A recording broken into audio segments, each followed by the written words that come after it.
geeky and nerdy, intelligent and wordy. They're probably over 30, the Mattriarchy. They got a snarky GM, and people come to see him. It's fun, exciting GM, the Mattriarchy.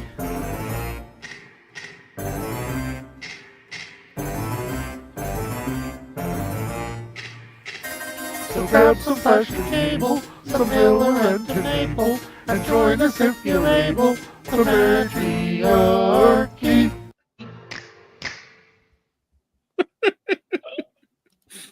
Well, that was fun. That's awesome. Yeah, that was all Cartoonicus. He messaged me yesterday, and he's just like, I did a thing. Thank you. So, And thank you for bearing with my awful voice recording there. no, it was fine. Fine. Perfectly acceptable. So, ladies and gentlemen, it is Wednesday. It is time for the Mattriarchy. Our dive into whatever nerd comic book topics I feel like talking about, and these guys come along and entertain me and make me feel important. So today we are going to be talking about, as you might guess from everything, the Addams Family and its place in comics history. And I tell you what, I have been a fan of the Addams Family since I was a small child. I would always get super mad when people would mistake the Addams Family for the Munsters, because I thought the Addams Family was clever and intelligent and nuanced, and while being silly. And I feel like the Munsters is just like a poor man's, not even a poor man's. I don't like it. I don't like the Munsters. Never liked it. Never cared for it. Sorry, Munsters fans, don't like it. I get annoyed at the comparison at all, because despite the fact that Addams Family has a kind of creepy vibe to it, I don't see any actual similarities. Munsters is about Halloween monster stuff. Addams Family is just about the world's weirdest family. They don't need to be compared. They just happen to be on at the same time. Right. Well, and the funny thing is Addams, of course, the Addams Family cartoons started somewhere back in 1938, running in the New Yorker magazine.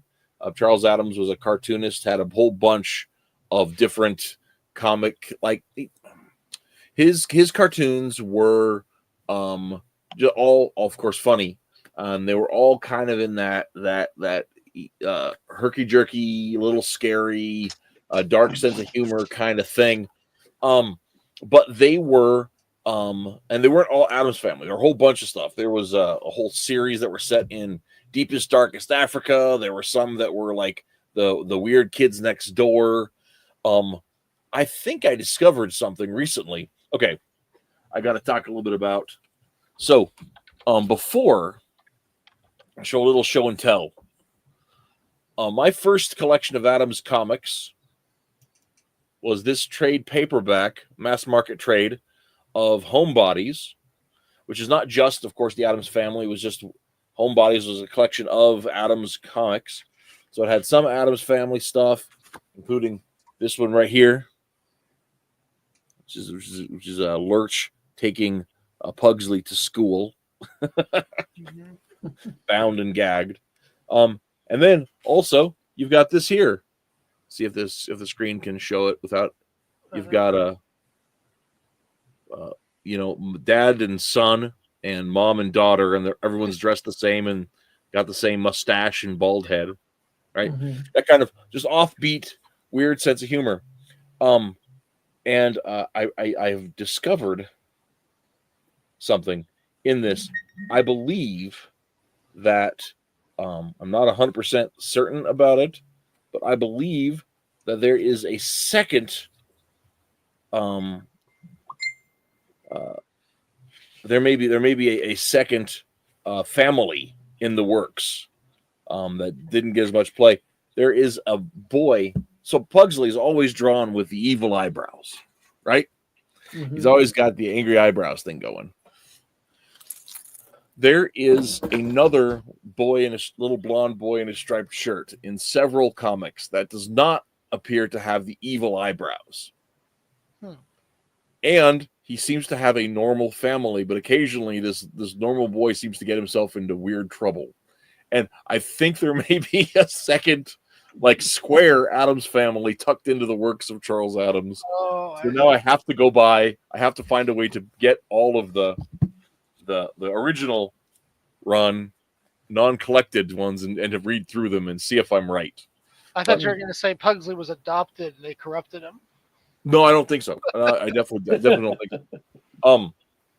Because there's lots of evil Pugsley faces too. I mean, like with the whole thing. So I have a whole collection of stuff that we'll be looking at, of specific comic strips that I wanted to go over, but I also wanted to take the time to point out. So, for example, here we go. Here's definitely Pugsley. Got the evil eyebrows. He's got the stealing all the signs. Yeah. Stop, bridge out. Right. just a real thing. And then you've got over on the other side. Here you've got this other little boy, who is driving along in his toy car, and he's got a little stuffed animal strapped to the edge of it, like he's been hunting. But no evil eyebrows. He's just doing a thing. And then up here, similarly, here's the very evil eyebrowed Pugsley letting all the water out. Right? Oh, it's called water shortage. I was about to say, is he in L.A.? That would be one to revive about a month ago. That's hilarious. Somebody needs to use this as the plot for the next version. You know, the funny thing is that Pugsley is so, depending on which version, of course, because there's so many interpretations now.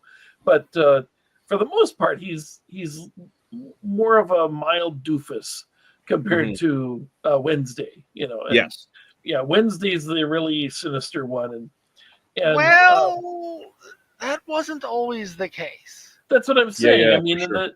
in the movies, it's like he's just he's kind of going along with whatever she wants to do, and they don't really give him much to do. He's not. I mean, obviously from the comics, he's really a ne'er-do-well.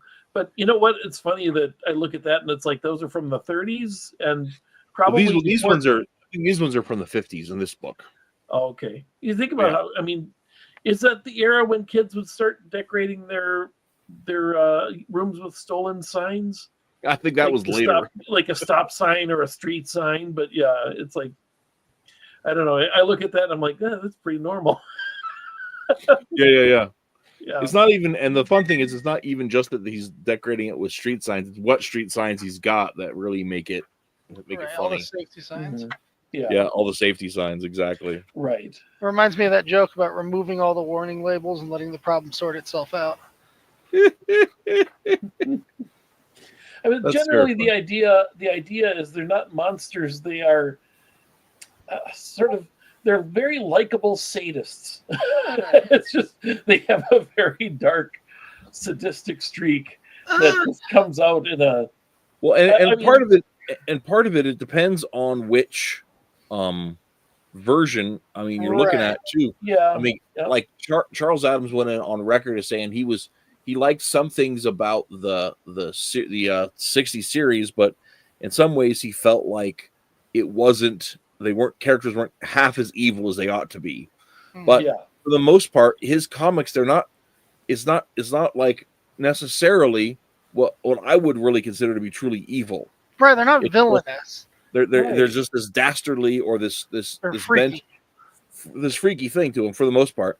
There are a couple of exceptions to that, and I did not intend to bring this up, but I found it really quick. Give me just a second, though. My phone is. Well, I'm thinking of how like Wednesday is always carrying around her Marie Antoinette doll, which is without a head, and she can tell you endless things about the beheading of Marie Antoinette. She's just fascinated in the the torture and the beheading and things like. I mean, it's a sadistic nature, even if she isn't. So here's a comic that is Fester, who is possibly the evilest in Addams' books. He's releasing a bird of prey over somebody's carrier pigeons. Yeah. Yeah, it's an interesting. So, Reese, was it last week? Wait a minute. What did we do last week? I do not remember right now. I'd have to think about Spies. it. I think it was 2 weeks ago we did Spies, and Yeah. I'm sure I surprised everybody by comparing secret agents to superheroes.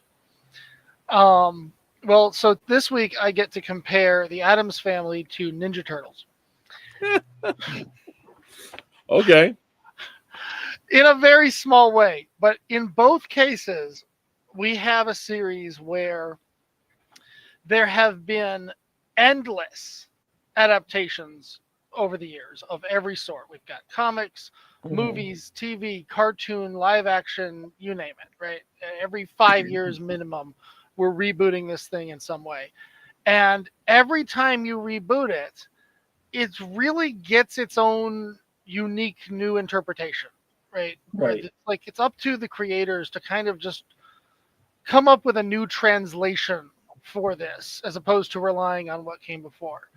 And yet, there is this one version going way back that every other version ends up being held up to as if it is the be-all, end-all for how the Addams Family is supposed to be. Right. Right? Which isn't even the original version. Mhm. Right. That's the funny thing. This is the same thing with Ninja Turtles here. Yeah, everybody's doing a version of John Aston's Gomez. Everybody's doing a version of the original actors. Right. Nobody's really breaking out with a whole new interpretation of Fenster here. Yeah. Or Fester. Fester. And Excuse so me. ever since, the result is the Addams are a lot less directly what's the word, malicious about anything, right? They're Yes. actually portrayed as the world's nicest people. They like everybody. They just don't understand why people don't like them. Their big deal is really just that they're backwards, and that seems to be the major joke. Well, and that was one of the big jokes in the thing originally, always, was that, like, these guys, they're so wealthy and they're so insulated from things, they don't have any framework to understand that they're misunderstood. Right. And so is this, you have this juxtaposition of old money and new money, and that's one of the main elements of the business of the thing.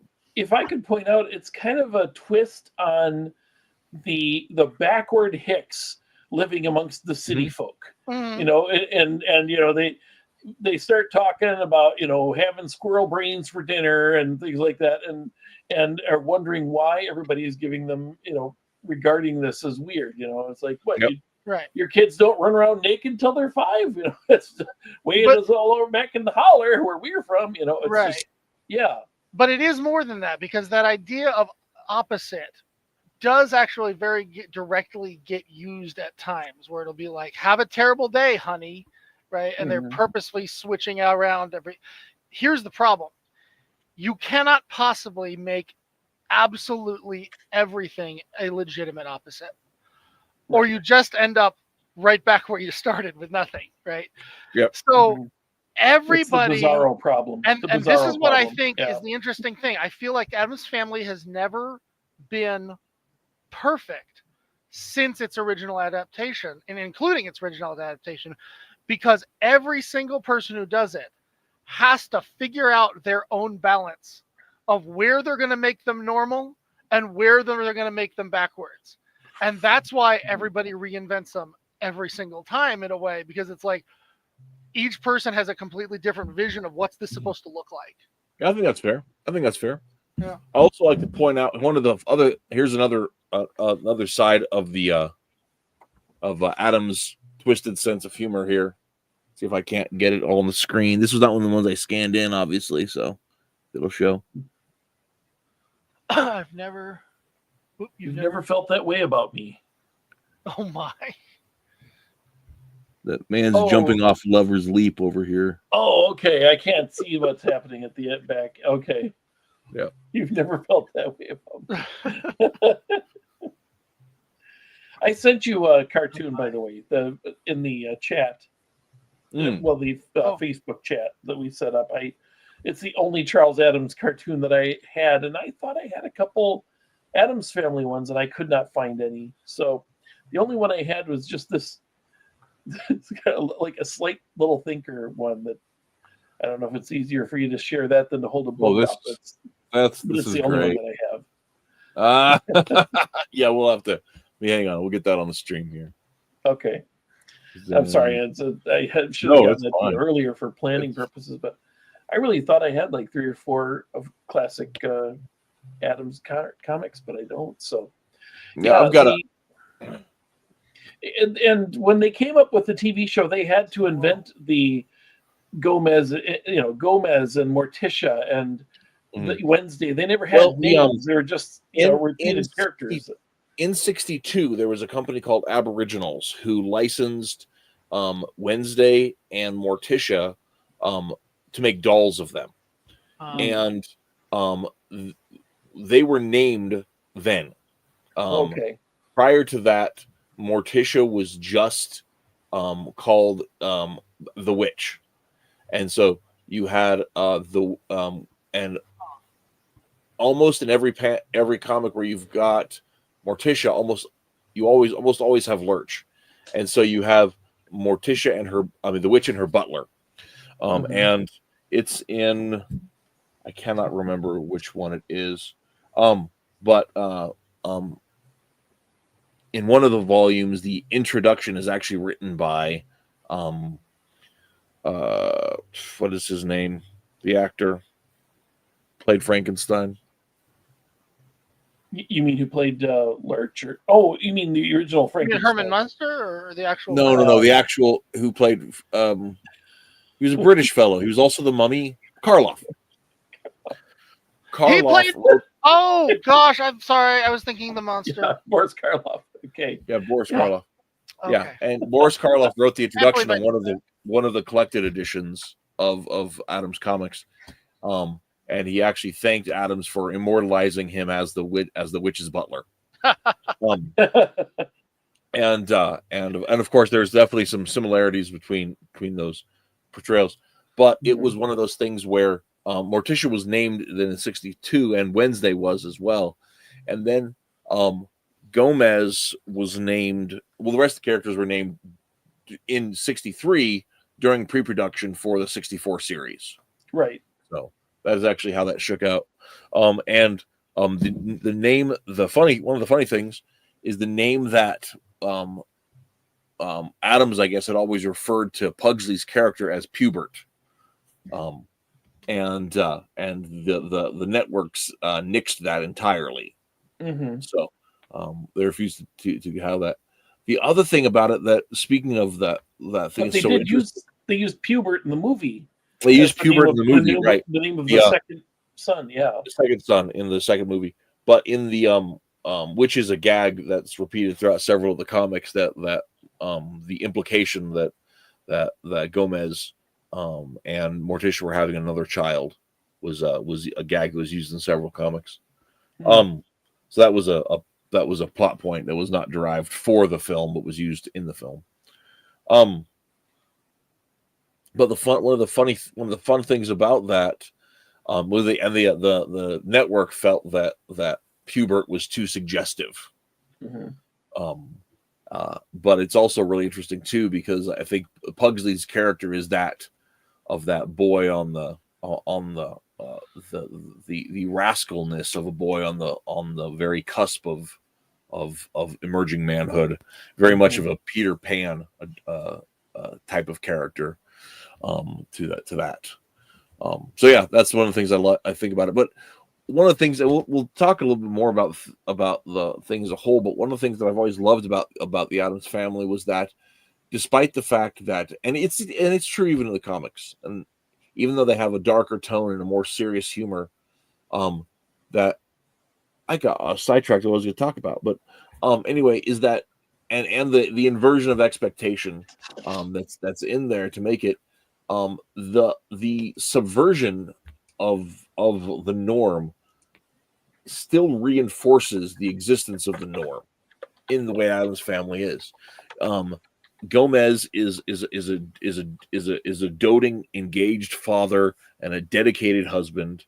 These are irrevocable goods that are present within every version of the story.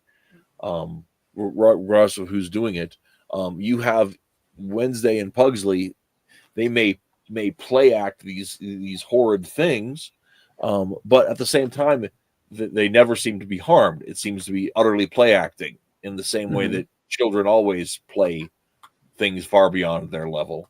And there is an affection that they have one to another of siblings. There's rivalry, certainly, but there's affection as well. And so you have an honesty that is built into it that I've always appreciated. That even within the subversion, it still reinforces the tradition. So, but yeah, so I also wanted to show off. I picked up a few years back the Addams Family Evolution, which is supposedly every one of the Addams comics that has the Addams Family in it. I think there are a few, like I said, I think they may have missed from the other collections that I have. I'm pretty sure Addams characters, as in the family. There's a couple of grandmas that got missed or something like that. But yeah, so that's my thing on it. Now, Cartoonicus, you had prepared a series of things to share. Oh no, just a couple images, really, of my own. It wasn't like a presentation like last time or anything. Right. Though I do want to show one thing. So if you're gonna bring it up, might as well take the opportunity because. Oops, let's see, where is it? We've got window. Wait, why isn't it?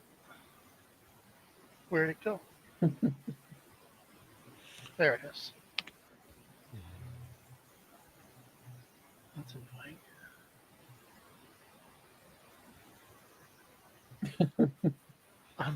My computer. If he's not ready, I can talk about something. Yeah, go ahead, because my computer. Go ahead. Stuff here.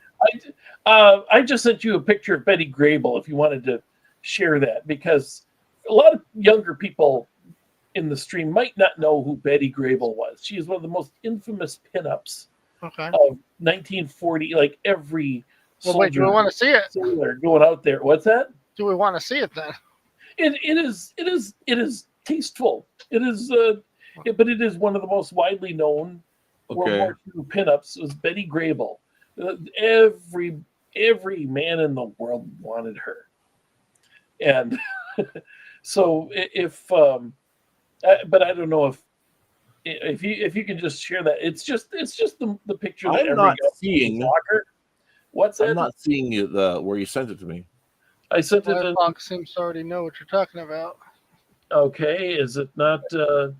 No, it's underneath the where I sent you the picture of the Addams. And Let me look again here.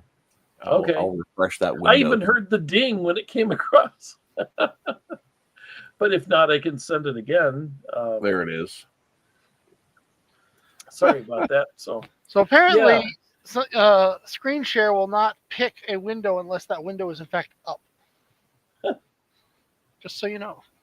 Okay. So the legs picture, the infamous legs picture. Fly Fox Pro News knows what we're talking about. And she married. Oh wait, it was already there. Jeez. What was that? Oh, I picked the wrong thing on the thing. I'm having technical problems.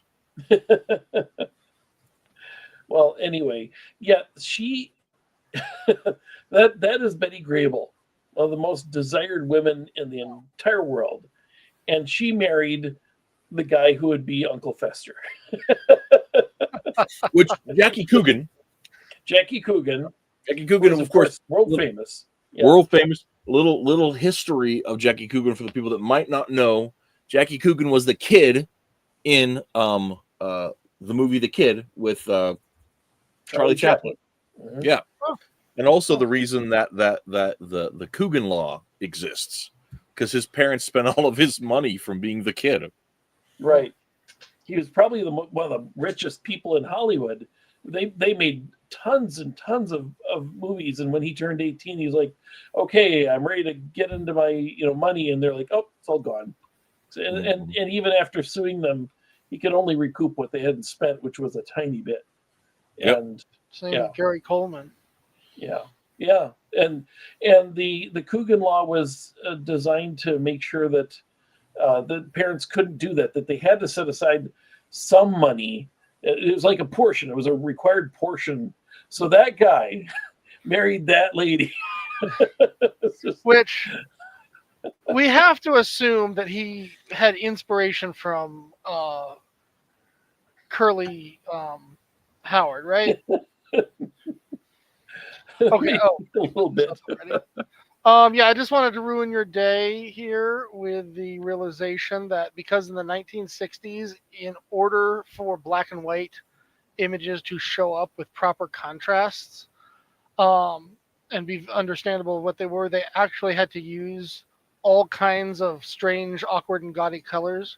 So this is what the Addams Family house looks like in the 1960s show that you know. This is what it looked like in reality. Whoops. Oh. It was tiny.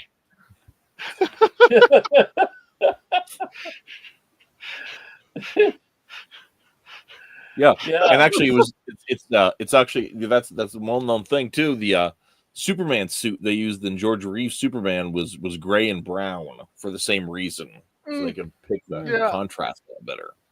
What's funny is I'm looking at this and I'm like, this looks oddly similar to the backgrounds I have in Kitty's Day Out.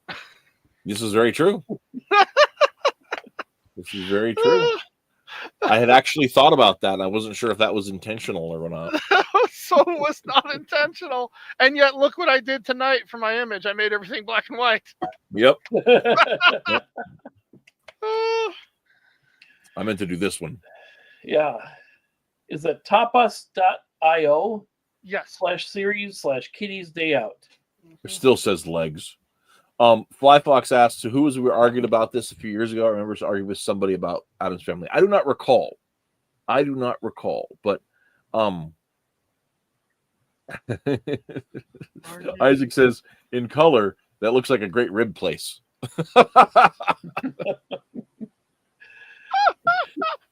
I was thinking it looked like Liberace's house, basically. Could be. Could be. Pink everywhere, and that big it's not a piano, but what is it? It's a harpsichord. Yep. Yeah, big harpsichord that Lurch would play. Yeah, that's right. So in discussion of the I'm sorry to say, Hutch. I was just gonna say I was gonna ask who is your favorite character from there? I personally, I do not know that I have a favorite character, because what I love about Addams Family is the dynamic between the characters. I love that.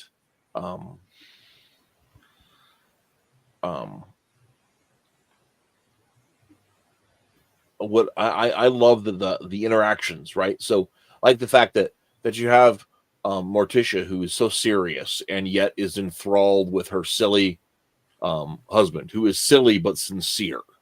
I love that how dedicated Gomez is to the rest of the family, and yet is also cavalier and exuberant. I love that.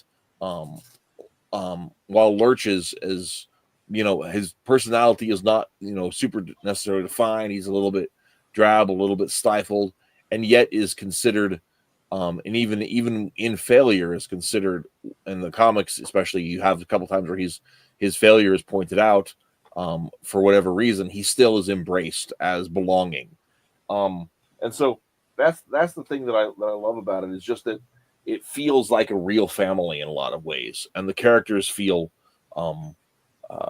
engaged. in that way. Mhm. Well, and I was going to say that, even though I just kind of picked it out as a bad thing, that everything is always held up to the original show as, the be all end all. The fact is that all of my favorite jokes, like running gags and stuff that have persisted throughout the franchise, do tend, to my knowledge anyway, to come from that show as opposed to the comics. And one more reason I hate it when it's compared to the Munsters is that almost all of my favorite jokes like that never have anything to do with spooky, scary, or even necessarily the opposite factor. It'll be things like Morticia speaking French and him going wild over that, or the crazy way they dance or do art, right? Like there were a lot of just, or even they're just incredibly, what's the word I'm looking for? They have this natural knack for sports. There's no good reason for that. It's just a thing. And a good writer tends to be able to make use of that. What's this? Dreadful urge to be married. Okay. But like you say, it's kind of like the problem with Bizarro, that you can't have, Right. Me, I'm so unhappy. It is a great day, It's like, but then if he's happy, it would be a bad day. But then it wouldn't convey the problem, It's like, which is why I tend to be drawn more just to those unusually odd things like that, where it's just like, hey, let's have a sword fight because I feel like it, right? Right. I think my favorite joke that anybody ever did was from the 90s cartoon, when he's fencing with Thing, and he says, "En garde! Oh, I just spoke French." And he literally goes to kiss his own hand. It's like, nah. Right? What is with this cartoon? That they're just getting off a chartered bus? That's all. Yep. They're taking a trip into Central Park. That's what that is. It's with their pets and with their pets and their thing. Or Cousin It. Cousin It. That's a little Cousin It. Wow, that's before. No, yeah, I don't think I've ever seen Thing in the comics. Yeah, well, because Thing is right here, is in the back, looking over the fence. Thing in the comics is not the hand. Face. Oh, okay. He's like Igor. He's like the Chad meme from World War II. Yeah, what's it called? He's a face that is hiding in the Kilroy. background, looking over things. That's actually what Thing looks like in the comics. Huh. Okay.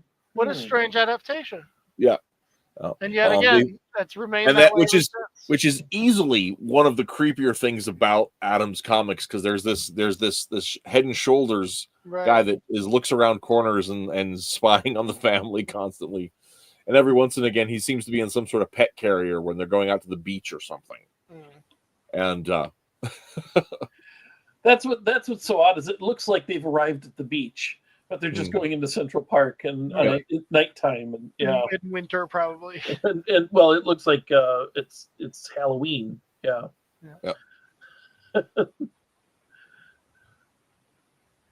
Now we present Mary and Bill, the story of a family that might be your next door neighbors, and their everyday life among everyday people just like yourselves. Yeah. In my that's a subtle one. so that's great. I love it. Yeah. So Fizz shows up. Thank you for coming, Fizz. Good seeing you around. It's more of them looking at everyday normal life with a look of how you can deal with this horror. My favorite joke is from the movie was Pastels. Yeah, and I agree. It's that question, the question of because the thing about it is it's a pastiche of modern life against this out of time, out of expectation. We get to look at ourselves by looking at something that's very much not ourselves, and I think that's one of it's one of the ways all humor is allowed to work. Fly Fox reporting a comment about Mr. Chad talks about Kilroy. Kilroy was here often accompanied the Mr. Chad graffiti, but it wasn't necessarily the same thing. That's a whole different topic. And Yeah. I agree with Isaac. Addams Family is one of the richest in fiction, not just in money. I was but in going to say character. literally. Literally. Yeah, money is no object. That's actually one of the Yeah, whatever's going on. Money is no object, and they never explain it. and they never explain it. The 60 series made some elements about it. Gomez would do day trading, and investments and that kind of thing, as well. So, but also no sense, no idea, no worries about losing their money either. So, But wasn't it also like he would choose to trade in old bottle corks or something that shouldn't make any money, and somehow it would always work out for him. Yeah. I mean, not necessarily pig bellies, but like that kind of thing where there'd be, it was whatever he was investing in would be unreasonably successful. So I like it's not just the shadows on the wall, but the way her room is decorated with an octopus on the bed and a monster on the wall chasing what looks like a naked boy. Yep. Man, I think maybe. Just and as you look through it, like that shows up again and again too. So that's actually one of the things. That's weird. It's catching my mouse. That's wild. The first episode, I think, of the Addams Family, it does a good job of establishing they're like you but not. I believe the first one is about the kids having to go to school because they've been homeschooled, and they're sent to school, and the parents have concerns about what their children are being taught in public school, and it's like, this is something that a lot of parents can identify with, even if their spin on it is, I forget what it is. It's something about witchcraft or witches or history or dragons. I can't remember what. It's something it's something in history that it's like their take on it is like opposite of what the Addams Family cares about. And so it's there's so many plots that are like that this is just a family that has to go have a parent-teacher conference to talk about what you're teaching our kids, and it concerns us. But in their case, and then the truancy officer becomes a recurring character in the first season who's just horrified by them. Yeah, and it's through that eyes that we get to appreciate the humor of it all. I'm a big fan of that. I suppose that may be one big reason that they get compared to the Munsters, is they both had that kind of recurring joke, is that anytime anyone would come over, they'd freak out and run away. Mm-hmm. Well, and there is definitely monstrous elements. I mean, like, it's routine for Lurch to be miscolored in green in different media, or to be portrayed even in, I've got where is it? I've got the two IDW series of Addams Family comics that they released in conjunction with the 2019 CG movie. Oh, okay. And in this one, there's a scene where Wednesday Addams is found. She's trying to find something to define herself a little bit, and she finds this book of horrors that is basically an issue of Cosmo, and tucked away inside the library. And she tries to interpret it Addams style, and there's a scene where she encourages to she goes about trying to encourage Lurch to lose weight and ends up cutting his arm off. And it's funny, but it's like it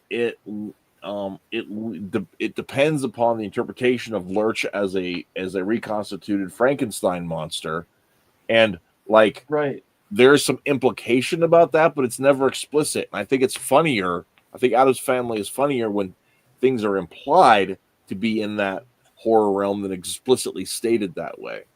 Right. Well, and it's okay if you have some of that, but if you specifically focus on that and nothing as if it's the theme, you miss really all the things that I think make the Addams Family great.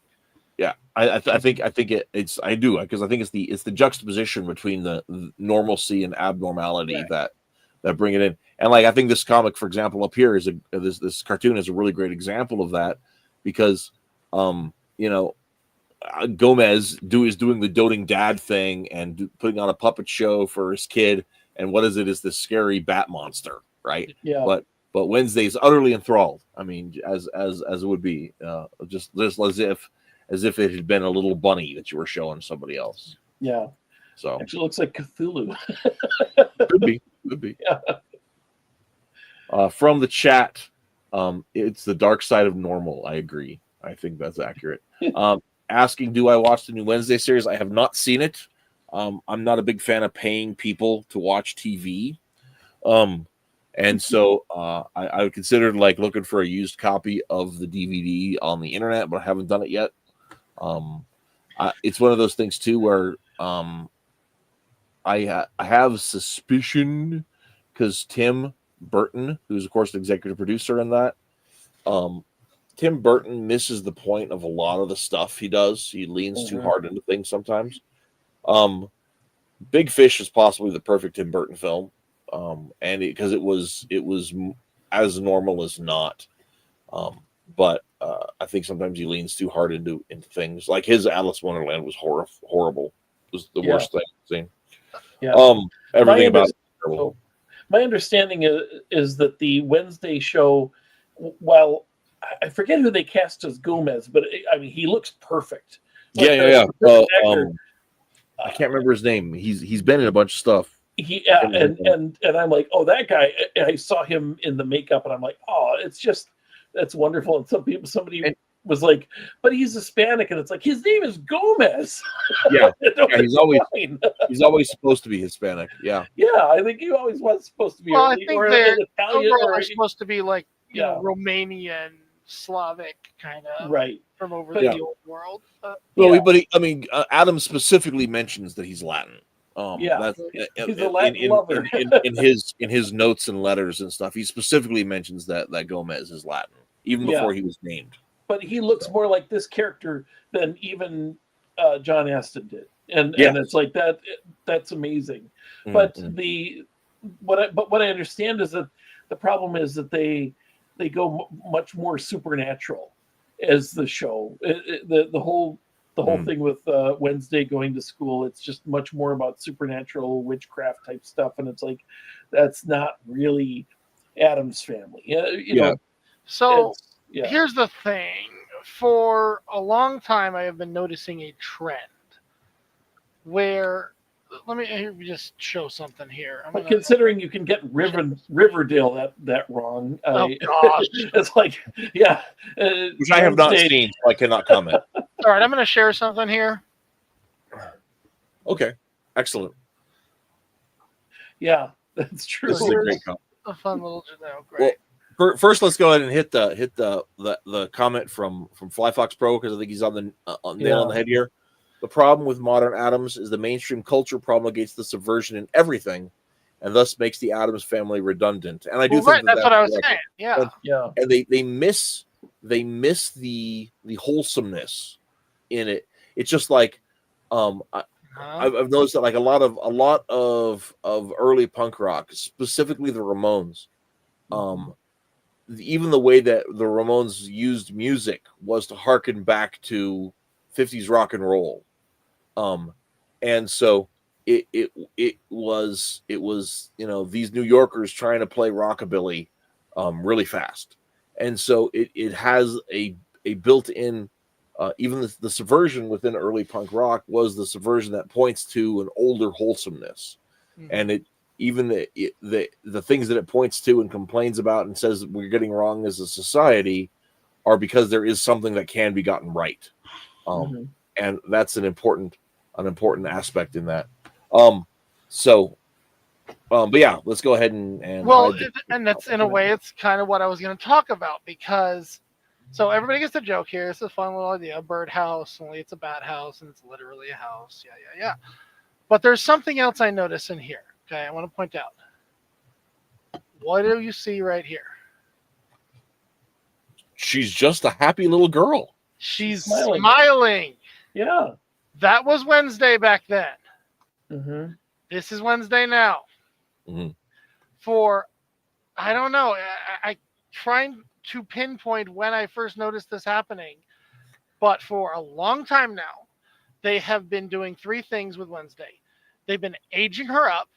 In the show, she was actually the younger sibling. She's now the older sibling. Mhm. 2, they strip all personality from her completely. And 3, it's like they're trying as hard as they can to make her the main character, even to the point of literally just giving her her own show. Not sure exactly what's going on here. I don't know if there's some feminism or something, but the result is she's become this just hating, down in the dumps goth character. Mhm. And it's like, okay, hold on. This is the Addams Family. Yep. Mm-hmm. If she was going through her goth phase, she should be in like rainbow colors. Yes. This is normal for a Right, goth and that's- character. You're getting it completely wrong. Well, and that's Yeah. actually one of the things the Right. CG movie picks up on.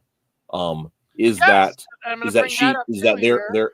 they're introduced to normal people, and Right. Wednesday doesn't fit in, but she wants to relate Boom. to normal Mhm. people, and so you have Wednesday, yes, in pink. Which Right. led to my second favorite joke ever, was actually when she turns around and she's got that little unicorn in her hair, and Morticia gasps and her skin goes color. It was so perfectly subtle too. Like, it was just the right amount, like, of Yep. how much you could see it happening. Yep. Right? I need to watch that one. I do Yeah, need to watch it's- that one. It's pretty good. I actually think the second one is more fun. It maybe not be as tight as a story, Right. but it does a really good job. The But thing this about it show is, just looks like they're going to completely miss the point in every Mm. Yeah. possible way. well, and see, here's part of the situation with it is, and I understand where they're getting it from, because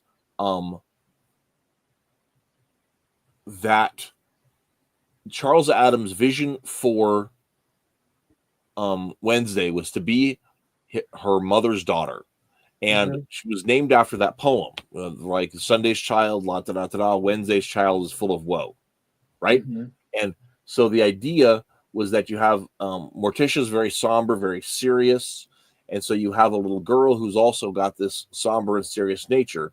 And Christina Ricci in the '90s movie has this super creepy little girl vibe that she pulls off. Mhm. But because Christina Ricci is just kind of creepy. But the thing I think that they miss is that the creepiness and the dourness that Wednesday has doesn't rob her of joy, right? Right. And that's one of the things that the little girl that played Wednesday in the '60s series was very much a little girl and just loved things in an honest, genuine little girl way, but not the things other little girls loved. Mhm. And when you have Wednesday in Addams comics, and we'll get to some more later on, she smiles, she has enjoyment, she likes things, and some of those things may be twisted because that's the premise of the thing, like, you know, the playing guillotine, building a there's a one comic where she's building a rack with her dad, things like that.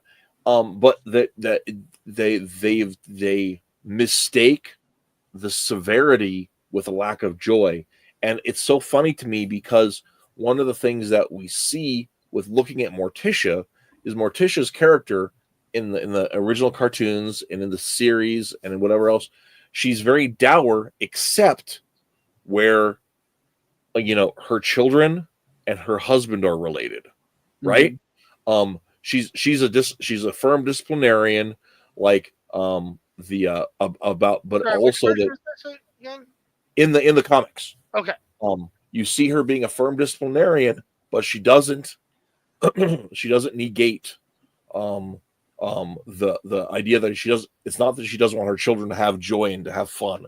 It's just that there's also these other. I mean, you know, kids have to be, you know, disciplined. So And what I think the two movies, as much as I love the two 90s movies. mhm.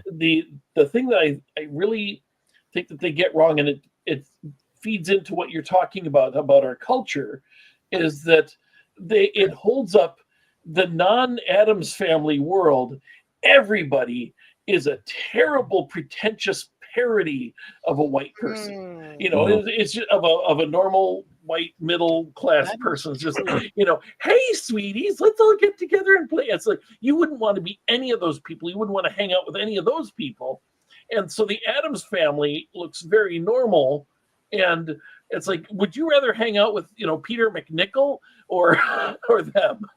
Right. As the Well, camp and that's counselor. It's just, yeah. they're horrible. Mhm. They're all Well, horrible. and that's one of the things too, is like the Addams family themselves are supposed to be a commentary on on old money and on the upcoming middle class society, right? Mhm. In the comics, mostly the Addams family live on this estate that's in disrepair, but it's kind of away from society, except for Fester, who seems to have a different place in the suburbs. And but as the comics move along, you see more interaction with the straight world and with Adam's world. And by the time you have it in the TV series, in the 60s TV series, that's actually a main plot point, is that the upwardly mobile middle class is encroaching on the old money Adamses. And so you have this cultural clash between them. It's the inverse of Beverly Hillbillies in a lot of ways. Yeah. Right? And see, here's the other thing I was going to talk about earlier, and I wanted to hit on. When Adams signed the contract for the TV series, the New Yorker cut him off of making Adams cartoons in the New Yorker. They refused to publish any more Adams comics in the New Yorker because they didn't want the hoi polloi to think they belonged in the New Yorker. Right? TV was entertainment for the commoners, and our comics are too good for the normal American, right? And so once the property became accessible to the populace, and not in these books, these were okay because they're a book. But once the TV happened, oh no, we're not having any of those people buy the New Yorker for new Addams Family comics. You can get them for Simon and Schuster. That's not our problem, right? And that was and so in the stories in the TV series, you have this conflict between the old money and the nouveau riche growing middle class that was actually playing out within the professional life of Charles Addams. Yeah. And he wasn't able to be as prosperous as he could have been because the TV series only lasted like 2.5 seasons. And so there wasn't any money from the TV money coming in, and he couldn't sell another Addams Family comic to the New Yorker until the publisher died in the 80s. Wow. He was able to sell other ones, and he was able to sell other books and stuff. But that was that whole culture clash that was being written about was something Adams was living through. Yeah. Because of his cartooning, because of his cartooning, he actually was able to join this upper echelon of elite snobby people who were still reading comics and not admitting they were reading comics because it was in the New Yorker. Right. It's so weird to think of this magazine that was really worried that they were going to get more readers of the wrong kind. Yes. It's just, I mean, that is something worth satirizing. Well, and that's exactly the attitude that modern comic book publishers have. Right? Yeah. As it's the exact same New York culture that has leached into the funny books. So it's crazy. Yeah, it's like I hate what you're doing with this character. It's like, well, then we don't need you. So okay. Yeah. Does that mean that once again 9/11 ruined the Addams Family somehow? No, I don't think it's 9/11. I think it's unrelated to that. I think. Yeah, but yeah, the counterculture, the culture counterculture sort of thing is, I mean, you've basically got a lot of people in modern times who, think the Boy Scouts are infinitely more weird than the Addams family, and so, all the old comparisons of, here's what a normal person is like, and here's the Addams family, it doesn't hold up anymore. And, well, and even this is something that Fly Fox points out. The Addams Family TV characters didn't hate normies; they wanted to embrace normies. But the cultural clash prevented friendship, and I think that's fair. I think that's also present in some ways within the comics. And here's a good example of what I'm talking about. Right. Mm-hmm. So we're gonna move this comment. Here we have they are buying tickets. And they've got Thing in the pet carrier, which is whatever it is, and you've got Pugsley's brandishing a knife in the line. Yeah. Here they are at the beach, right? Not necessarily connected. It makes a fun picture here. You're at the beach, and they are. Here is Gomez. He's hooked into something great, man. Everyone's super excited about it. He's really got it going on, and then you have everybody else on the beach, all the normies are running away because whatever he's got he's bringing into shore. So they're clearly scarier than the large octopus that's standing there sitting next right. Yeah, the pet octopus Aristotle, not really too much of a concern. I love that Chester is standing there ready to catch it, whatever it is. Yeah, he's got whatever kind of beastie is coming in. Fester's ready with a club and a tiny little net. So, but they're at a normal place doing normal things in an abnormal way, and that's. I'd say it's not that they want to be like the normies. They think they are the normies. Yes, they think they're normal. It's just hey, we go to the beach. Everybody goes to the beach, but what they do at the beach is different from everybody else, and they aren't even aware of it. And it's like, they have no context.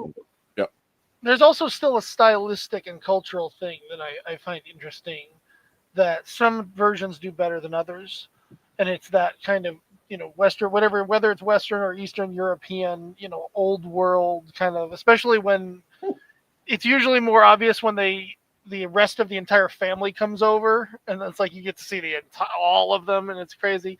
You saw the shot of them, Gomez and Fester in the beginning of the opening to the stream, dancing like they were some kind of Russian, hey kind of thing going on. The infamous Mamushka scene, right? Which I remember. I found out. I did some looking into what the heck that is, because they reused that concept in the first of the CG movies. Mamushka is just a Russian nickname for mom. I figured that was the case because I know babushka is grandmother.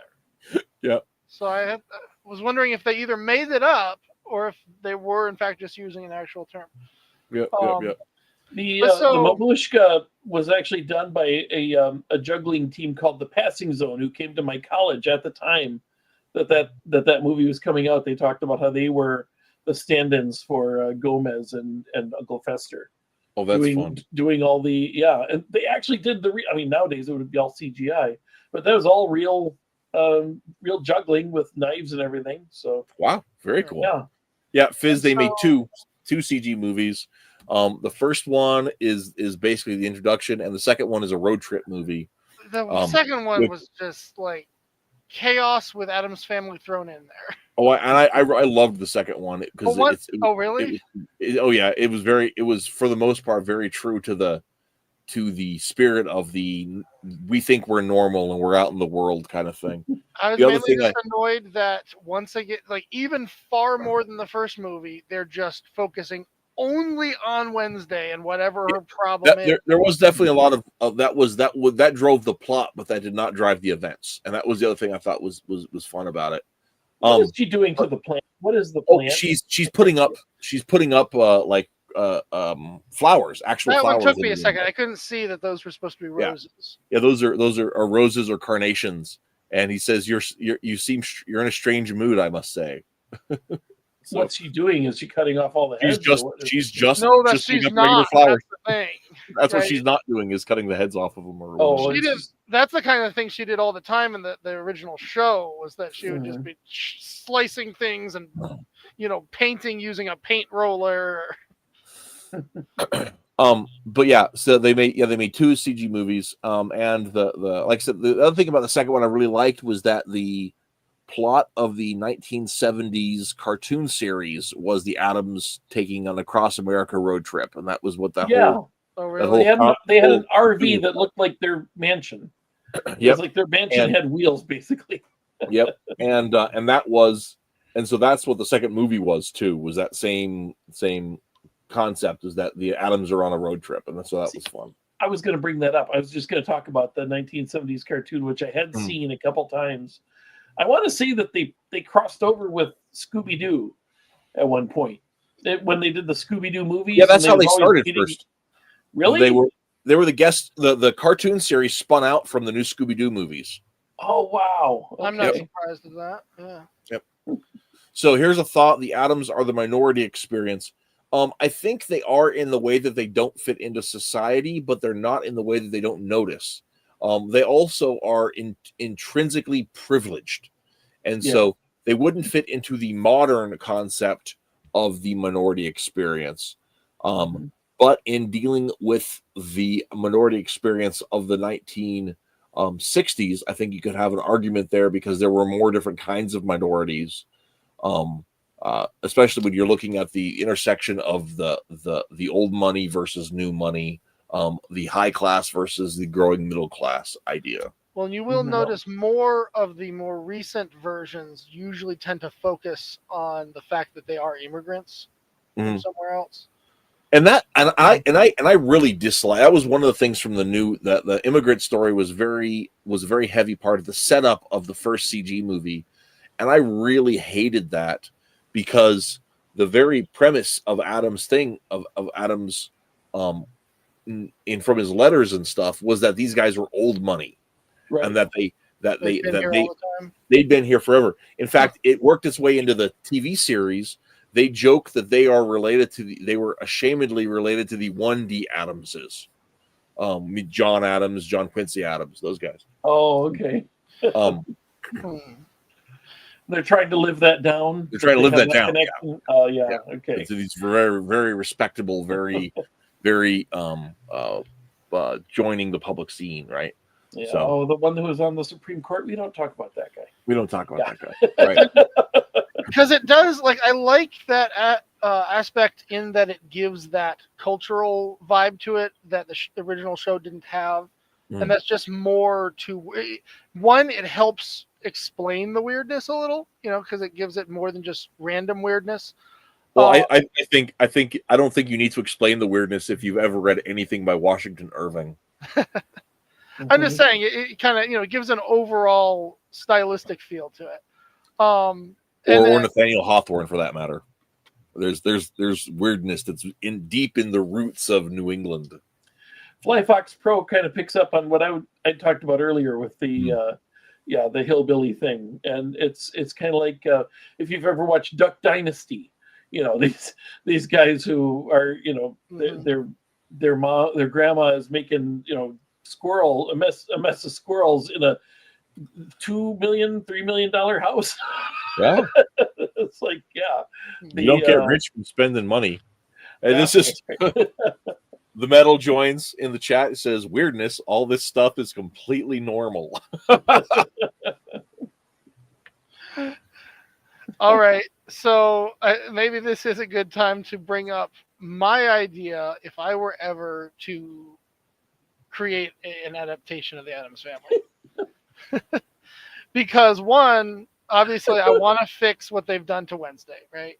Mm-hmm. And so my idea of what to do, especially going back to the 90s cartoon, where she was very polite was her kind of deal. She was still very, I don't want to say deprived of personality, but she was very simple, very soft-spoken, right? But it was just she was overly polite and everything. So what if you do two sides of things? You do what we were talking about. You make her like her mother, And in what's the? Oh yeah, I remember that one. Yeah. They'd all be cats. Ha ha. No, my idea is to split them into two factions. To have Gomez and basically to have had, and if we can do this, we can add to your part of having them be old money by having part of the family have already come here ages ago, right? So Gomez and Morticia still being over in the old world. You start out when they were young, and they were gonna get together, and something happened, and he went off with Fester on adventure, and ended up in the States, ended up with the old family and all that money, and stayed there forever. And so, 10 years later, she's a widower. He's a widow, or sorry, he's a widower. She's a widow. And they each have a kid who has been raised in their own image. So Gomez is the crazy sporty guy, and his kid is a ruffian. Morticia is the old world, fancy, sophisticated character, and her kid is all nice and polite and intelligent. And then you get, they find themselves getting back together after 10 years. And it's one of those kinds of yours, mine, and ours scenario where there's two parts of the family have to become one as they get married. And the step kids have to deal with being step kids and right, all the craziness.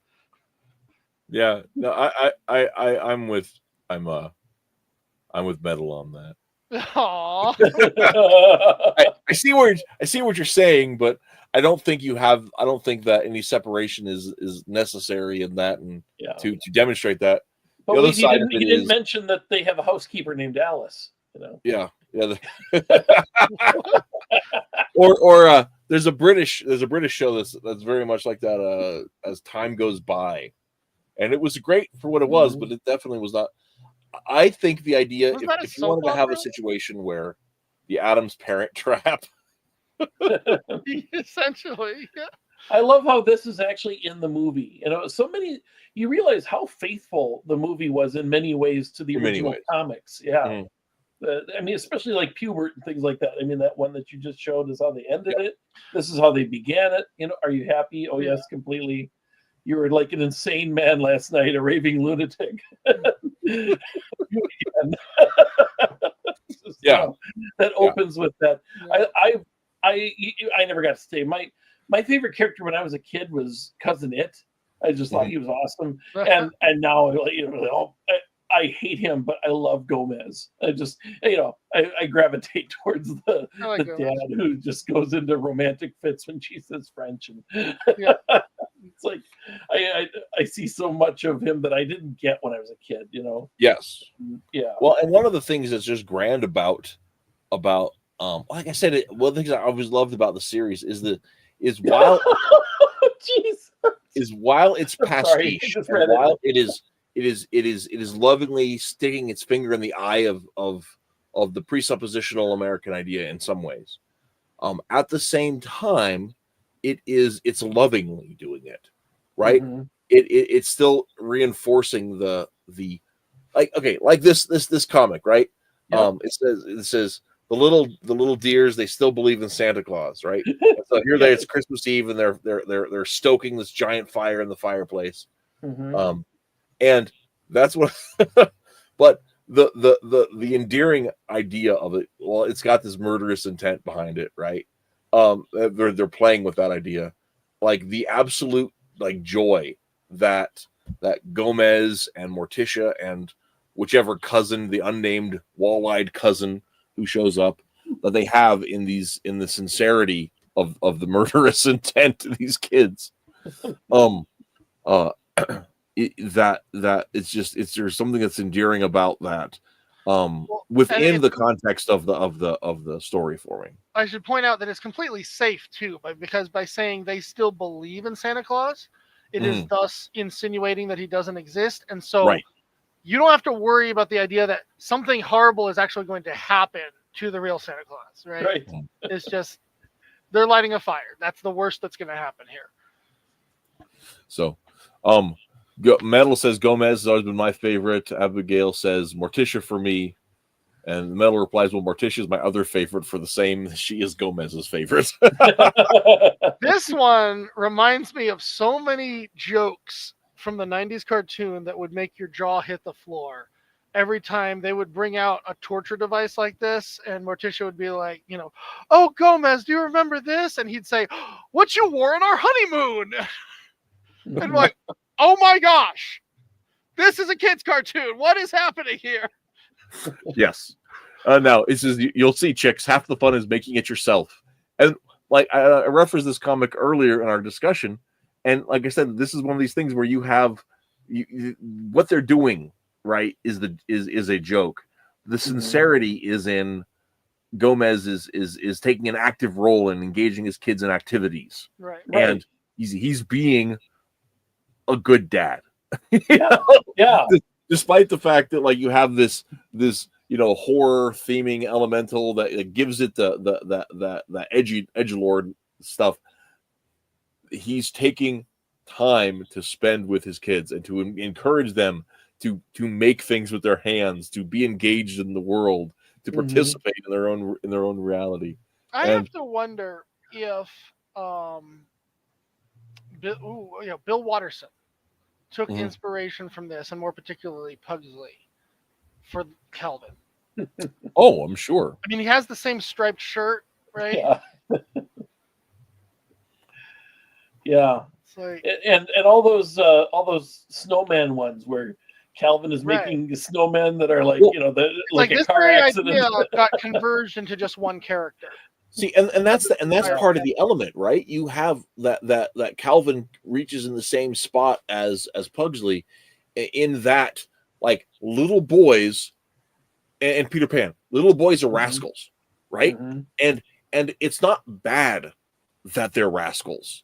Like you should let them be a little bit risky, because that's part of what it is to be a boy. Because when you can be a little bit risky, you can grow into being somebody who takes risks and who stands bold, and you can't if you don't. And so it's like the way my wife always said it, right, is that little boys are set on self-destruct, right? And it's a parent's job to make sure they don't pull it off. But you shouldn't stifle them into that either, because that's part of how they are, right? Isaac asks, does the Addams family help us accept people who are different than us in the real world? I think it does, in the way that I believe the point of the comics are to shine that mirror of art against ourselves. And when we realize how much, I think when we see how different we are, we see how alike we are at the same time, right? I think that's part of what art can do. And I definitely think that's a part of the aspect of it all. Metal says the Addams family is completely trad. In fact, they are more trad than the time period they exist in. I do agree. So yeah. So I've nearly said all the things I wanted to say, but I still want to look at the rest of the comics I picked out. Here we have. That's what we're here for. Oh yeah. It's grand. It's grand. Just the kind of day that makes you feel good to be alive, and I also feel that way about stormy days. I was gonna say, yeah. Yeah, that's not even all that out of thought. Yeah. Some people get down with storms. I'm not one of those people.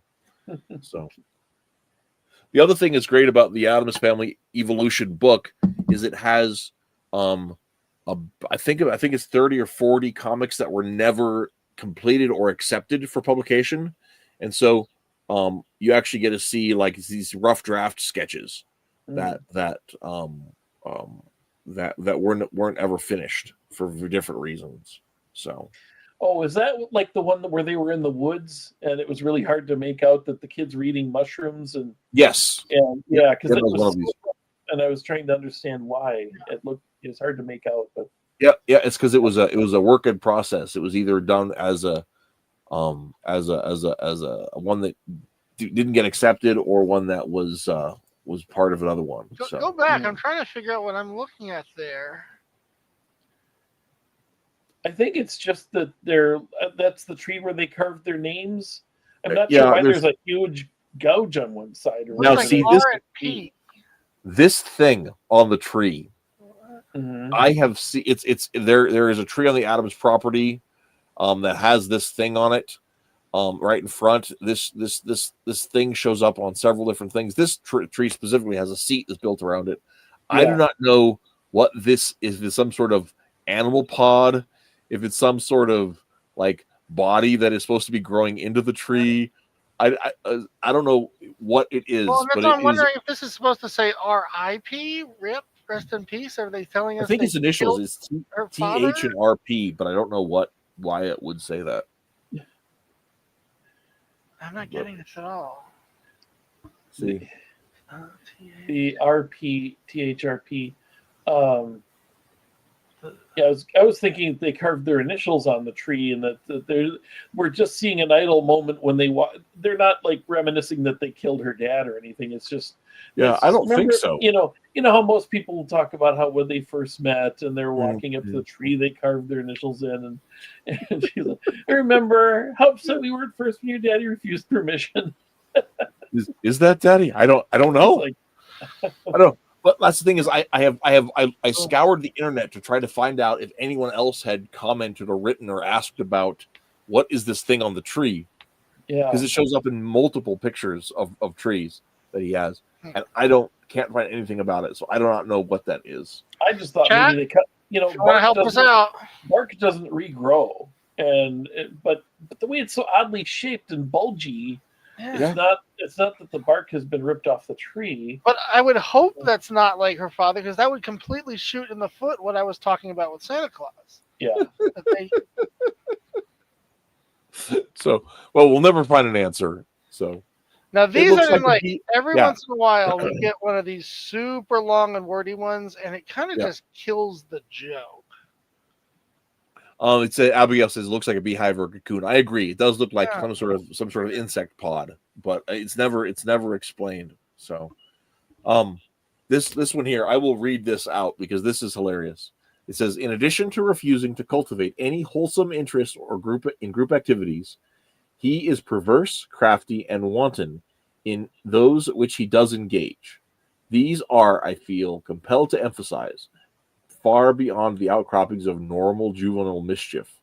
In fact, all the evidences of what may be extraordinarily morbid are the evidences of what may be an extraordinarily morbid ingenuity.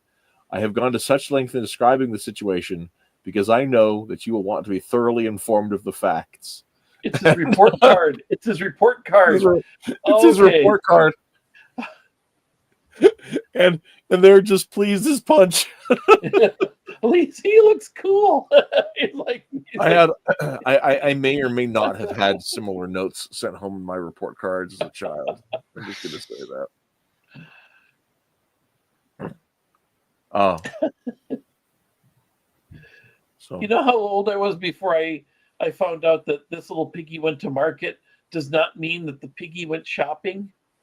yeah, I do not know. It was a couple years ago. I was above 50 when I figured that out. There's that drawing with the monster and the kid again. It's not a kid, it's a guy. I don't know, what are you supposed to have? Is that like his nose? Has he got a goiter? What the heck is that? There's some sort of wings. Okay. We'll zoom into that picture because this is one thing. Wednesday's room gets drawn several times and with a lot of attention to the various details. Okay.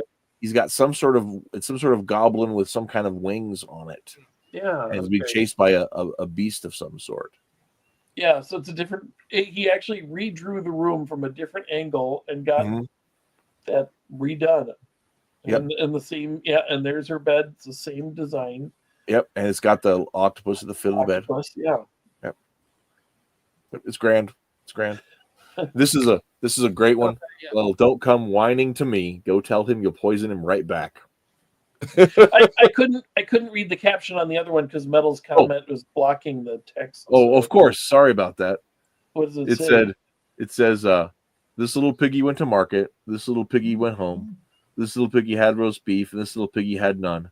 And this little piggy went wee, wee, wee all the way home. And this little piggy Oh. As Isaac says, wait, 6 piggies? Yeah, two 10, 11, eyes, fingers, toes. That's in the movie.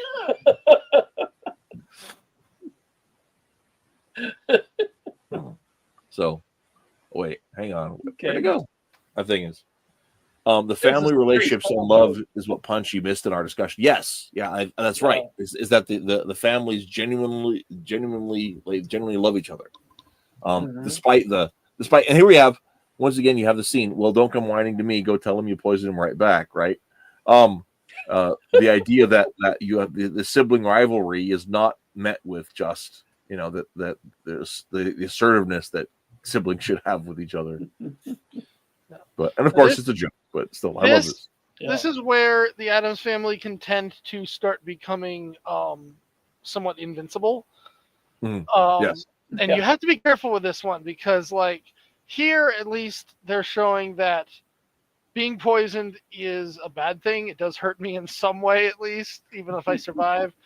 I've also certain versions where, like, Pugsley is being jumped on by a rhinoceros and enjoying it, right? And if you're not careful, you get into a point where nothing matters anymore because you can't tell what this family actually wants. It's just chaos. Well, I mean, and and that's one of those things too, where you have where like it's not a treatise about life. It is a gag comic. So it's important to remember that these is jokes, folks, right? Yeah. So like in this comic here, come along, children, it's time for your nap. Morticia says from the top of the stairs. Meanwhile, down in the basement, it's the cask of Amontillado. Yeah. So. Yeah. Well, wait, did he bury her in there? Oh yeah. Wednesdays Oh yeah, because he says children. Yeah, okay, children. Yeah, all right. So it's like, hey, want to play hide and seek? So this the one isn't it wonderful to think we'll always have this record of their golden childhood days? Morticia says to I presume Uncle Fester, and here we have on film Wednesday and Pugsley are laid a trap for the postman. Just like Garfield. Just like Garfield. So, but here's the thing: this is one of the reasons I share this. Here you have Gomez and Wednesday and Pugsley sitting all together, just watching the film. Right? It's it's that you have that mom and dad in different ways, but equally doting on their children for this thing. Right? We already looked at this one here. This is Lurch, of course, having gone to he's wearing a Macintosh. He's gone out into the rain, comes back with the groceries, and Morticia says, you forgot the eye of Newt.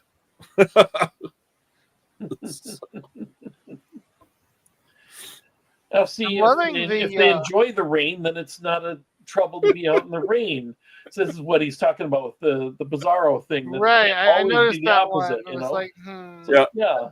Lurch may feel differently though. He's definitely got the weight of the world. I suppose if anyone you were going to do that with, Lurch is kind of unhappy about everything all the time, so at least that can work. I'm actually loving the design of this super old-fashioned stove here. Yeah, isn't it great? And that's one of the things too about Addams' stuff, especially if you look at a lot of it all at once. The man had a real affection for design, in the home, in old buildings and construction, in architecture, and in automotive design. And so you get he really splashes out on his backgrounds a lot. Isaac from the chat comments, I love those wood floors, and seeing Addams being able to paint those things really looks great. So one thing I notice about the Addams home is that the paint's always peeling, the plaster's exposed, even like a painting will be torn down, like in the frame the picture is all ripped apart and torn apart. But broken mirrors. What you don't see is cobwebs, which is I guess it's the first thing I think is cobwebs and dust, and it's like It's not really Well, that wait, kind wait, of wait, neglect. What am I seeing may be up at some, the top of this in the Yeah, I think that cabinet? I I guess think that there is. I think Yeah, that is actually a cobweb up there. yeah. But there's something to be said for there's a lot of that is in. So the one of the things that Charles Addams said in the notes for the movie is that the house that they are very house proud, even though the house is not in good shape, right? Well, again, that's probably Morticia's actual interior decorating. Right, and I think that's part of it. I think the other side of it that you see too is that they have a lumbering Hulk as a butler, and they don't have any other house servants beside that. Morticia and grandmother do all the cooking themselves and all that kind of thing. So I think that with that money, there's you'd be able to get people to come in and fix the the walls and things like that. Yep. But if they just ask Lurch to do it, Mhm. yeah, he's not going to do a good job.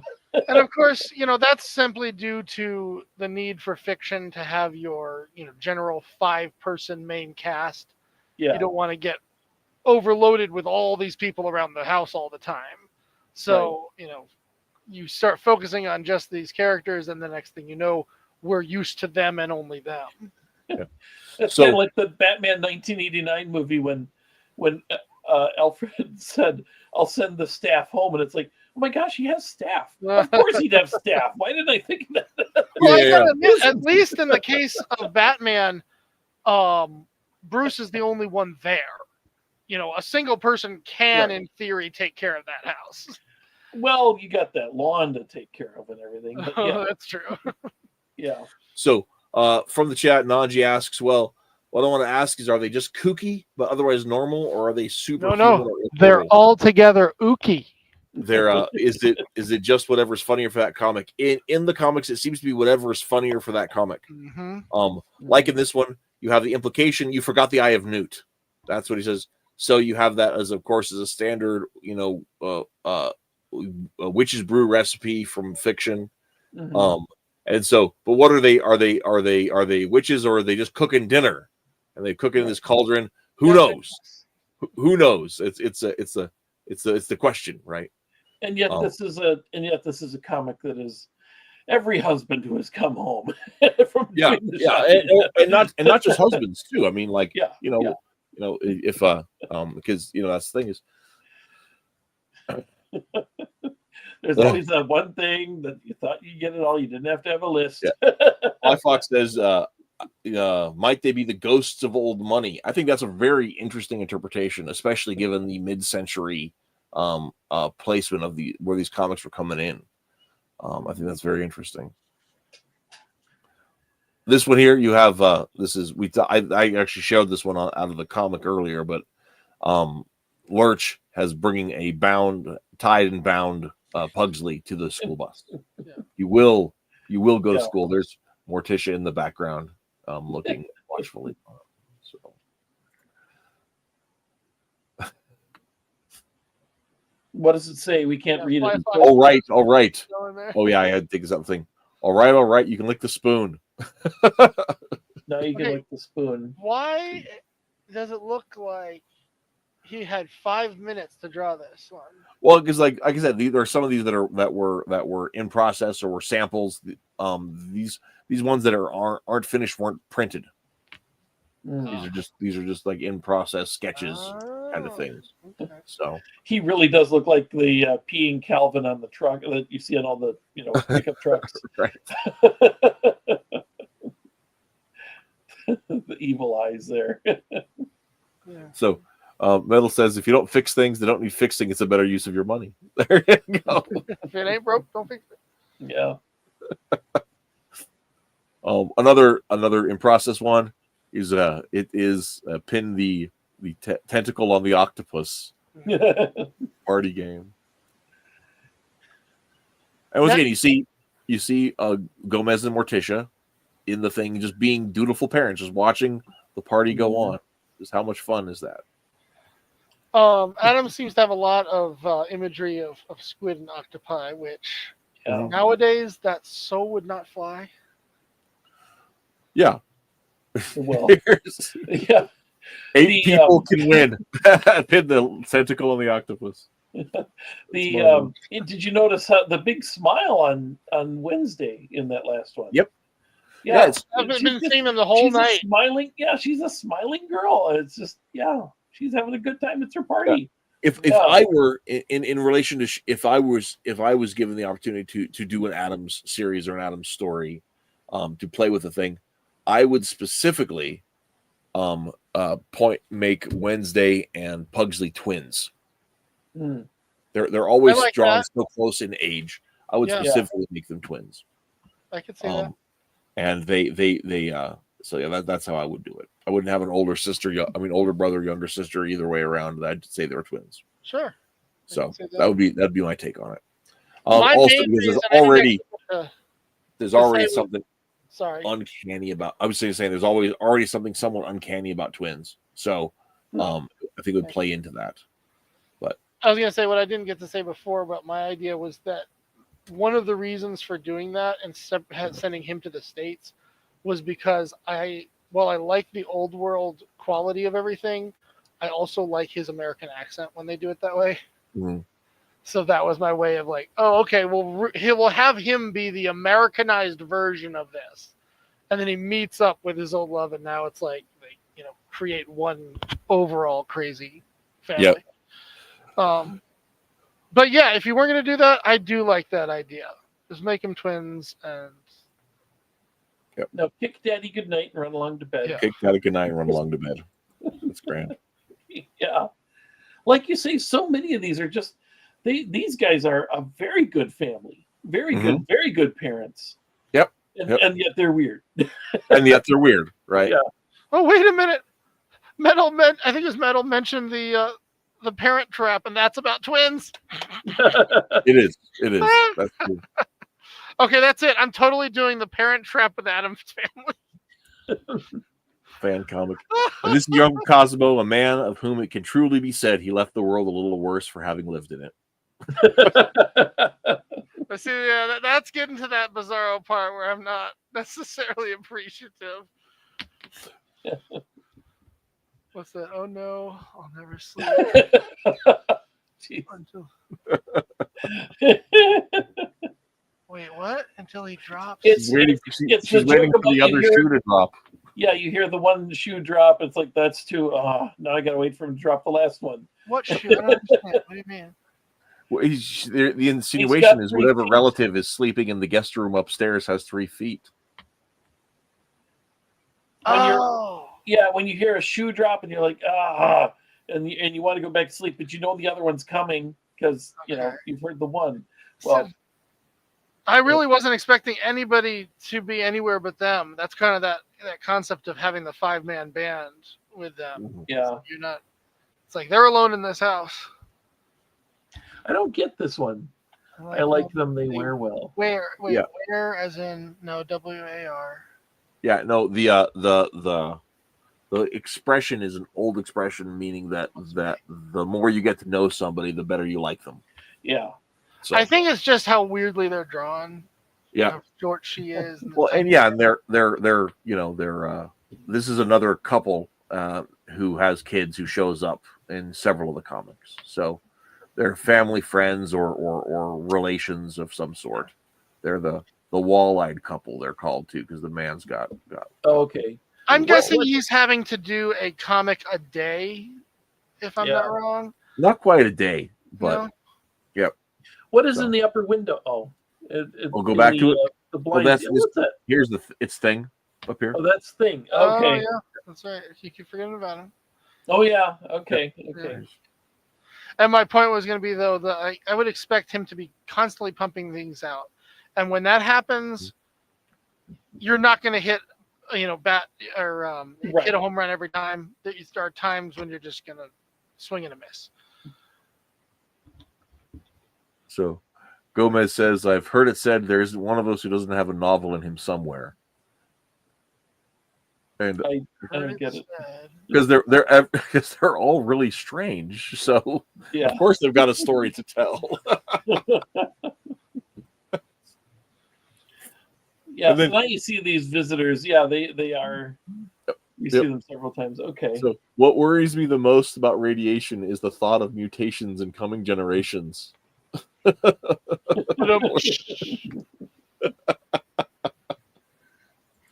Man, wait, what year was this again? I can't remember what year that one was, but yeah, this was back in the day for sure. But I can't. This remember was what like exactly 40s though, right? It was the 40s through the 60s, and then some of the unfinished ones may have been during the time when he couldn't get them published. Okay, so not quite sure when. Because remember, Yeah. there was actually a time when radiation was being discovered, and then eventually discovered as, oh, this may not be a good thing. Right. Prior to the invention of the atomic bomb or nuclear energy. Yep. So that makes me wonder which of those that is. There's Thing up above. I see him. Yep. I wonder how many of these, if I squinted, I could find. Into the shriek. So this is it's a lovely spot, so unspoiled. They're having dinner in a cave with an underground river on this film show. But the thing is the cave that they're in, I believe that is it's not the same scene, but I believe it's the same cave as where they're hunting for mushrooms in that unfinished comic that I showed earlier. The detail in this image. Yeah. Considering he's got, I mean, first of all, look at those shutters, the lines he has to draw just to draw those, and then the fact that he's got a smaller image inside a bigger image. Yeah, it's 1, 2, 3, 4, 5, 6, 7, 8, 9, 10, 11 characters. Man. Yeah. It's grand. Good work. So cents.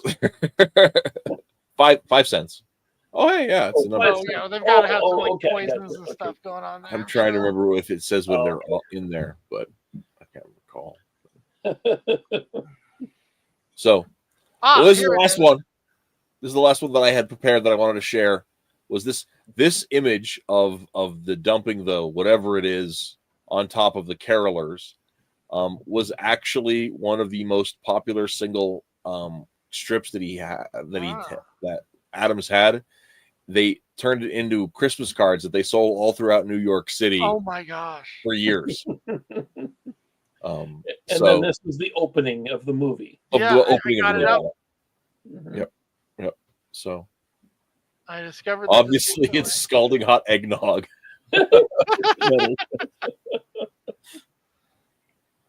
So Isaac points out that one was a reference to a high fidelity stereo system. It promote how the sound was so good. Yeah, and I love that it is unmentioned that the mirror is shattered up on the wall as he's going through the demo of the hi-fi. Yeah, hi-fi was a big. It was like, boy, when that came out and people were just going on about their stereos. It's something that, I mean, nowadays people don't care about audio quality because they're listening on ear pods, earbuds. Yeah, you don't get as much out of that, but that Isaac says in the Addams Family movie wasn't the brother her real life brother. Wednesday and Pugsley, yes, they've always been, since they've been a family. The one thing I forgot to mention earlier, I was coming up with that other idea completely. Yeah, that was trying to fix certain differentials between the versions that I like. One of the things about the Addams Family as it was created was that they were not created as a single idea. There was Addams, because they were just individual comics. They were just individual comics, and he created there's a whole bunch of different stuff throughout the years, just different whatever kind of gag he would come up with, and sometimes he ended up coming up with this recurring cast of characters, and some of them ended up seeming like they were related, and so you had Morticia and Lurch were created contemporaneously as part of the same comic. And then Gomez was added in there, and Wednesday, and I think Pugsley was actually a character first, was published first, and then Wednesday was separate, and then ended up getting put into the mix. And so it was the actors, I do not know if any of the actors have been related. I know that in the TV series they were not, but I do not know If there was anybody else on that, I have not looked. So nearly 80 years before 2008, Adams was creating the first cinematic universe without knowing it. Without even realizing it, yeah, in a lot of ways. Because he like I said, he just had these different characters, and then he started drawing them together, and then they all seem to fit. Yeah. The actor who played Pugsley wasn't Christina Ricci's brother, was he? I don't know that that's the case. Oh, here we go. Here's the interesting. Metal looked it up or knows it. Pugsley in the 90s movie was Jimmy Workman, Ariel Winter from Modern Family's brother. So his real life sister is an actress as well, but it was not. Okay. So thank you for that. Thanks, Metal. Look it up. Yeah. Should be on here. Why aren't you here? Wish you could be on, man. He's the whole thing. But anyway, it is almost 9, and I've said everything I had to say.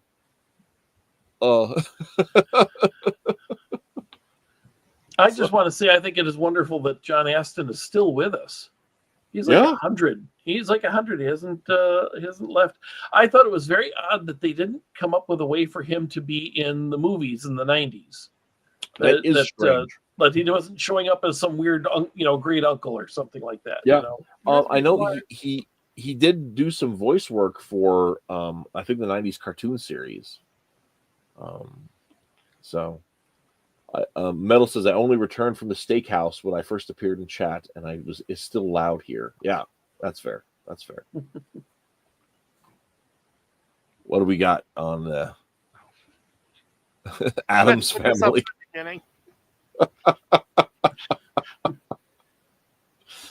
Yeah, okay. Oh, it's that Addams Family. So who's that? I'm sorry, it's hard to see. Adam and Eve. Adam and Eve. Oh, okay. Their family. Adams with an apostrophe. Family. Oh. So all right. Enough with the corny jokes. That's the one. We'll end the show on that one. So we're gonna end on that. Okay. The other thing is I can just talk about all my comics because I've nearly got every Addams Family comic ever, including the cracked issues with the parodies. Yeah, that family had real sibling violence. That's true, Abigail. That's true. Alternate Gomez, who's I don't know who you're referring to. Oh, he's on the live. There was a 90s live action TV series that Astin guested on as an alternate Gomez. Oh, okay. I've never seen that. I just know it exists. It would be a shame to not address these. Do you want to show us some of at least one of those Addams Family comics you got there? Oh, sure. I have. It's easy to talk about all the movies and stuff they made, but you've got actual comics there. Yeah. So here is the first issue of the Gold Key series. I actually recently got the whole series. This one I've had for a few years. It's based on the cartoon, the Hanna-Barbera cartoon. So there is the RV. Yeah. Mm-hmm. Right? And that thing is. Here's issue 2. Where they camp out in Central Park and try to buy Central Park from New York City. So that's that one. And issue 3, I picked up with no cover on it.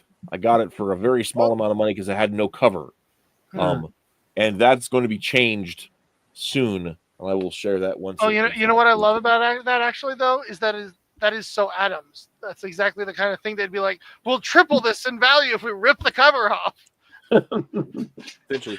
Now, the other thing I want to point out with that one is I do have this little golden book from Wednesday. Dear. I Am Wednesday. Now, the reason that's got to be recent. In fact, yeah, that's it is. It's you could. I bought this on Amazon. You can buy it at Walmart. It's brand new. Now, the thing about this little golden book is something I found out is that the parent company that invented Little Golden Book is Western Publishing, who published the Gold Key comics. Whoa. Oh. Now, Gold Key closed its doors in the 70s, early 80s. And They sold off little golden book to I think Simon and Schuster. Might be wrong about that, What are the odds? but so yeah, but that's the thing is, so I had seen this and I did not know if I would be interested in it or not, but I had to buy it because it's kind of issue 4. Really? Not See, really. I I do mean, think it's. not I do think it's. not contemporaneously. It's just one of those things where it's like it has this lineage to it. So I was like, okay, I'll get it. Right. Can you show the first issue of the Gold Key comic? Because I noticed there's this octopus hanging out there. They must have added that for the show, made a bigger deal about the octopus. But now I know that the octopus comes from all the octopuses that Wednesday, has a fascination with, and she has So octopuses. this octopus is called Ocho, Okay. and Okay. and then there's also an octopus Aristotle that shows up in the it gets talked about in the black and white series, the 60s TV series, and there's all kinds of octopuses throughout the Addams comics, right? Those little cartoons and comics. Yeah. So so I've got those ones. I've also got, like I was sharing earlier, I've got collected editions of Homebodies in paperback and Monster Rally in hardback without the dust jacket. I've got the 3 IDW books. There's the Bodies issue is a standalone one shot, and then they have Charlatan's Web, which is a two-parter. But the thing is there's a backup, a lengthy backup story that's contiguous between the two things. So there's actually 2 one-shots that are bundled. Basically, there's basically 2 one-shots that are bundled as a 2-parter. They haven't split it up there. So that's looks like it's directly based off of CGI. Yeah, all the stuff is, and it's continuity, relatively continuity consistent with the CG series. Okay. Not super much, but somewhat. I also have this little thing, which this is the weirdest thing ever. I did not know what it was. I couldn't find anything about it. It is an episode guide. It goes episode by episode through the 60 series. It talks about the plot. It talks about any prominent guest stars that are in it, and it has a little bit, meanwhile in your neighborhood or whatever they have it, about what was going on in the world when the original episodes were aired. So it's a little history book about it with some comic art in it, but it's printed just like a regular comic book. So I bought it.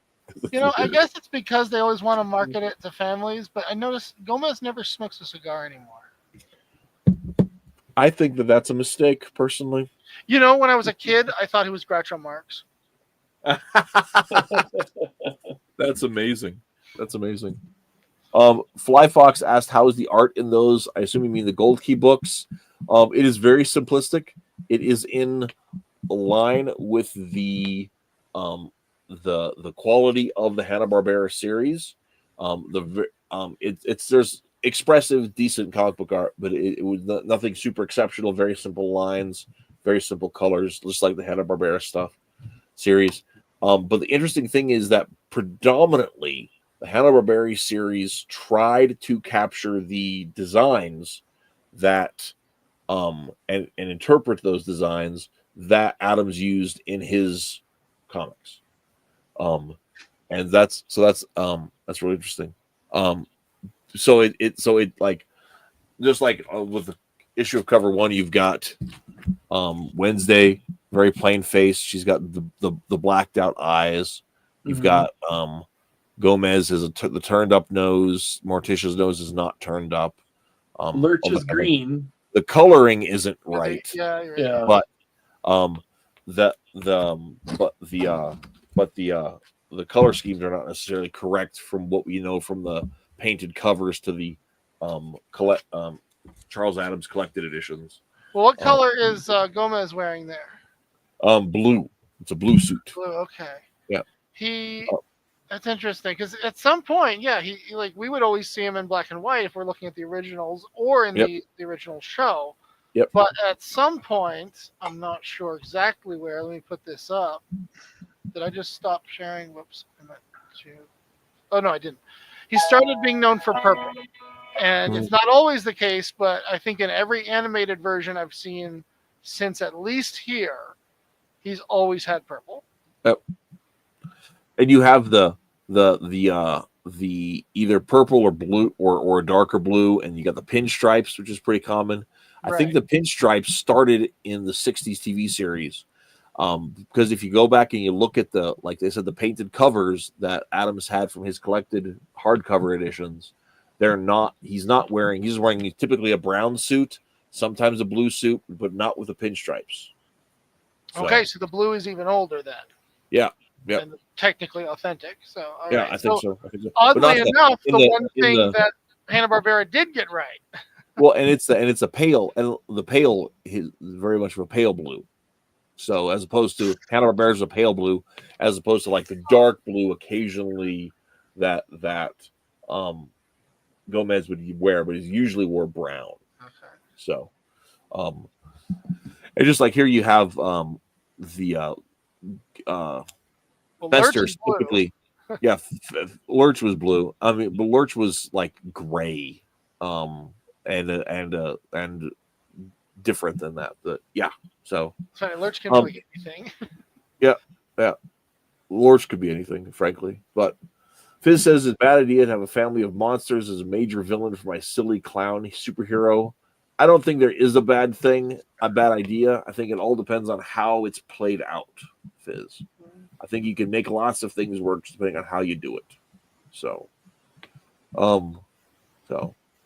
but that's the show. Next week, Isaac was asking what next week's homework was. I think that next week is Wonder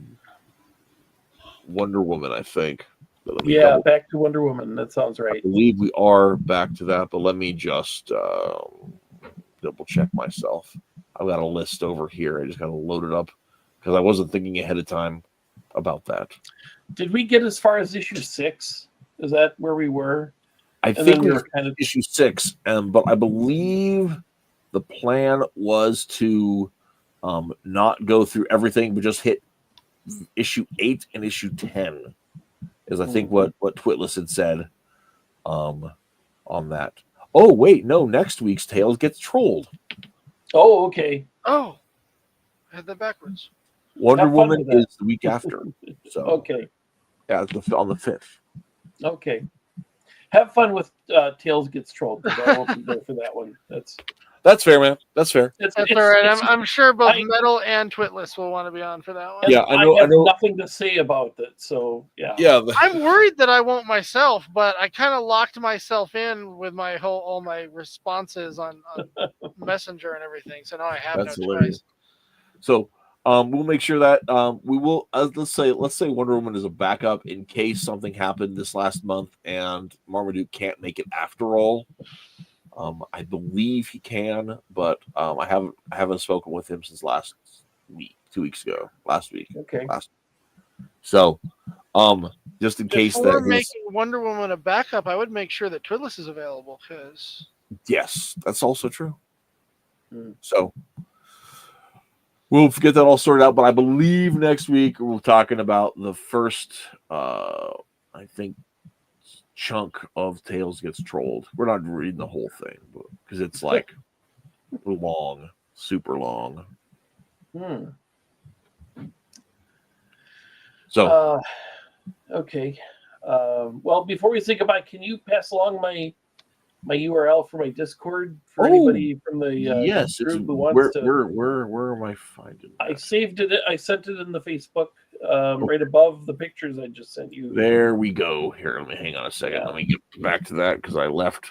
And the shirt that I have right now, I didn't really get to show, is my Donald Trump Van Gogh shirt. My wife actually came up with this idea, and so I have that on my Zazzle store.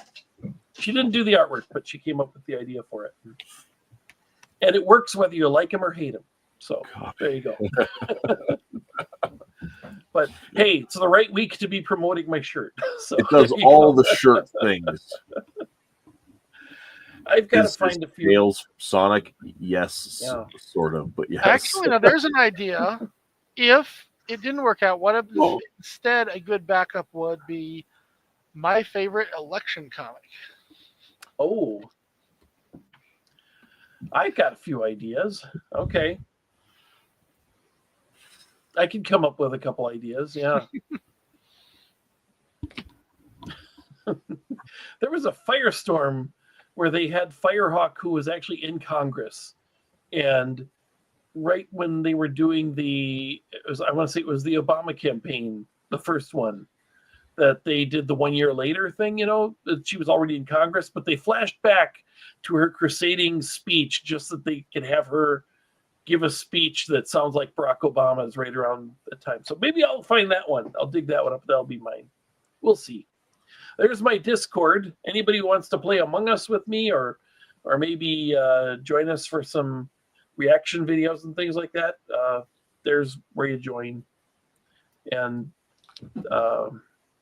then I have my Zazzle store, which I should make a link from there. I got to figure out how to link all this stuff together. Oh, there it is. Thank you. That's the Zazzle store. Thank you for promoting It'll be a it. little while to get everything going. Allow me to fix all your problems here. Let me get this up. Uh-oh. If you've never heard of this, you need to go here. Linktree. I've got everything in one place. Right? Really easy to use, free to use. They have upgraded versions, but the base version is free. You just put them all in there and send everybody to one link. Then I have to remember that link. Oh, man. It's easy. Linktree / whatever you got. Gotcha. Yeah, super easy. Barely any inconvenience. I get that reference. I get that. I get Understood. that reference. Yeah.